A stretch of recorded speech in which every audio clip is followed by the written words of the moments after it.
आए हुए लोग ग्राउंड रिपोर्ट दिखा रहा हूँ। यहाँ देखिए, आपका क्या नाम है? सुनील कुमार। सुनील कुमार, आप कहाँ से आए हुए हैं? मैं अंबेडकर नगर का हूँ और इलाहाबाद तैयारी करता हूँ। इलाहाबाद किस चीज़ की तैयारी कर रहे हैं? मैं सिविल परीक्षा की तैयारी करता हूँ। क्या उम्मीद लग रहा है सर, जो भाजपा की सरकार में क्या उम्मीद मिल जाएगा नौकरी? क्या पूछ रहे हैं? हम कह रहे हैं आपको भाजपा की सरकार में क्या आपको लग रहा है, उम्मीद लग रहा है कि आपको नौकरी मिल जाएगा?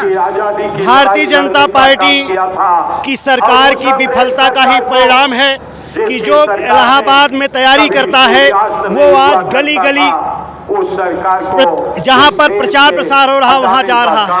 इसलिए रोजगार का जिस तरीके का संकट है, जिस तरीके की महंगाई का संकट है, जिस तरीके से 400 पार के संविधान बदलने के कवायद से जो उनकी नीयत है, इन तमाम पहलुओं पर प्रतियोगी छात्र, नौजवान, किसान, व्यापारी, महिलाएं, बच्चे सब लोग समझ गए हैं कि इस आताताई जुल्मी सरकार को, भारतीय जनता पार्टी सरकार को, उसको पानी पिला पिला करके और 4 जून को ऐसा खदेड़ा जाएगा कि दोबारा ये सत्ता में नहीं आएंगे। इन्हीं भावनाओं के साथ हम लोग गली गली टहलने का काम कर रहे हैं। अब की बार करी भाजपा सरकार आएगी तो रोजगार युवाओं को दिया जाएगा? बिल्कुल नहीं दिया जाएगा। 2014 से लगातार है। अगर 2 करोड़ के हिसाब से देखें तो 20 करोड़ होता है। भारतीय जनता पार्टी ये झूठ बोल रही है। नौजवानों, मैं अपील करना चाहता हूँ, ये तुम्हारे अस्मिता की अंतिम लड़ाई है। फिर तुम्हारी इस लड़ाई को कोई लड़ने नहीं आएगा। राहुल गांधी यानी कि इंडिया गठबंधन ने 30 लाख रोजगार 15 अगस्त के दिन घोषणा करने की बात कही गई है और आपको महिलाओं को 8500 रुपया देने की बात की गई है। जो अप्रेंटिस करेंगे उनको 1 लाख रुपया देने की बात की गई है। अगर भारतीय जनता पार्टी कह रही कि हम रोजगार देंगे तो 2018 के बाद कोई प्राइमरी की भर्ती नहीं दिए हैं, माध्यमिक में कोई भर्ती नहीं दिए हैं, हायल में एक भर्ती 4 साल से दिए, परीक्षा नहीं हो रही है, 11 पेपर आउट हुआ है, तो कैसे हम मान लें कि भारतीय जनता पार्टी नौजवानों को रोजगार देगी? लोग कह रहे हैं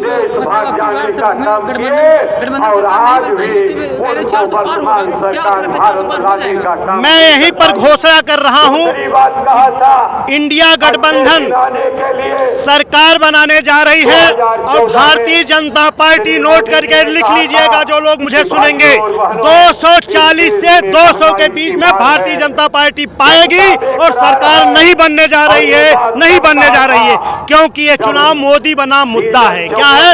मोदी बना मुद्दा। अग्निवीर, बेरोजगारी, महंगाई, संविधान बदलने की, इन तमाम महिलाओं के सुरक्षा के सवाल पर आज बच्चे दर दर भटक रहे हैं। नौजवानों, तुम लोग हमसे 10 साल के छोटे हो, मैं तुमसे बड़ा हूं। मैं आपसे विश्वास के साथ कहना चाहता हूं, अगर इस समय तुम नहीं संभले तो हमारी तरीके दर दर भटकोगे।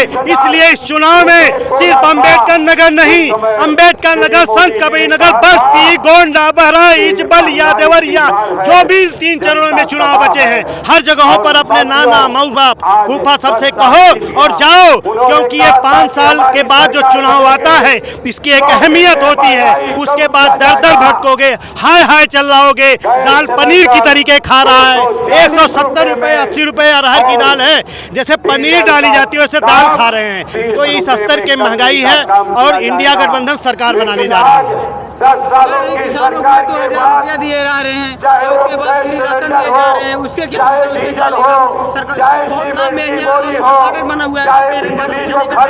बहुत सही सवाल आपने पूछा। मैं यही कहना चाह रहा हूँ कि जनता ये कह रही है कि हमको राशन के आड़ में क्या क्या नहीं दिया जा रहा है। सवाल ये हो गया है कि राशन के आड़ में क्या नहीं दे रहे हैं, राशन के आड़ में क्या क्या नहीं दे रहे हैं। सीटेट का फार्म 1000, बीएड का फार्म 1500, भर्ती एक भी नहीं, परीक्षा का फार्म की डेट बढ़ा दे रहे हैं, लड़कों की परीक्षा की फीस बढ़ा दी जा रही है, निजीकरण किया जा रहा है, सरकारी विद्यालय ध्वस्त किए जा रहे हैं, प्राइवेट विद्यालयों में 1000 1500 फीस है। यह है किसान सम्मान निधि, यानी कि 6000 देंगे।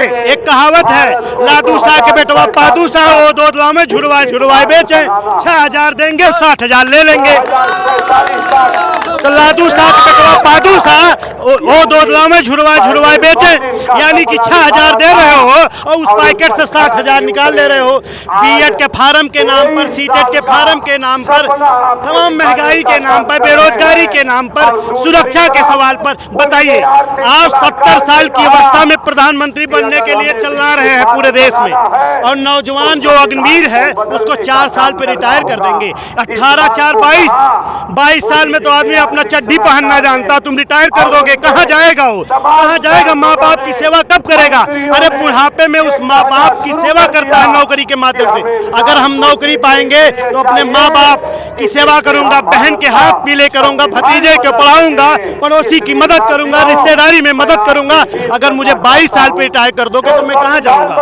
असली सवाल ये है, भारतीय जनता पार्टी की गफलत में नहीं आना है। साथियों, एक अपील और है, बहुजन समाज पार्टी के वोटरों से अपील है, नौजवानों, हड़बड़ाने की जरूरत नहीं है। अगर आप चाहते हैं कि भारतीय जनता पार्टी को हराना है तो एक विकल्प है इंडिया गठबंधन। मैं ये नहीं कह रहा हूं कि आप हमेशा बसपा को छोड़ दीजिए, लेकिन इस चुनाव में अगर भाजपा को हराना है तो इंडिया गठबंधन को वोट देना नौजवानों, नहीं तो जो स्थिति तुम्हारी होगी इंडिया की होगी और अंत में भारतीय जनता पार्टी बना लेगी, किसी काम के नहीं रह जाओगे। इसलिए बहुजन समाज पार्टी की ओर अपील है, मैं इलाहाबाद प्रतियोगी की हैसियत से अपील करता हूं। और एक बात और कहना चाहता हूं, मोदी से ज्यादा पढ़ा लिखा हूं मैं, इसलिए नौजवानों मेरी बात को मानना। मोदी का 4 राजा है, मैं नेट हूँ, LLB हूँ, LLM हूँ, विश्वविद्यालय का प्रोडक्ट हूँ, इसलिए मैं मोदी से ज्यादा पढ़ा हूँ। कह रहा हूँ कि मोदी को चुनाव हराओ, रोजी रोजगार, महंगाई सब नियंत्रित करो। बहुत बहुत धन्यवाद। मैं एक बात और पूछना चाहता हूँ, यहाँ से जिस तरह अब बसपा और सपा का गठबंधन रहा, यहाँ से रितेश पांडे संसद बना के यहाँ से दिल्ली भेजने का काम किए हैं, क्या आपकी लगता है गठबंधन का सरकार यहाँ से अम्बेडकर नगर बन जाएगा? मैंने आपको कहा, ना तो यहाँ तो लालजी वर्मा चुनाव लड़ रहे हैं, ना तो रितेश पांडे चुनाव लड़ रहे हैं। मोदी बनाम मुद्दा, मोदी बनाम मुद्दा, यानी मोदी बगल में महंगाई, बेरोजगारी,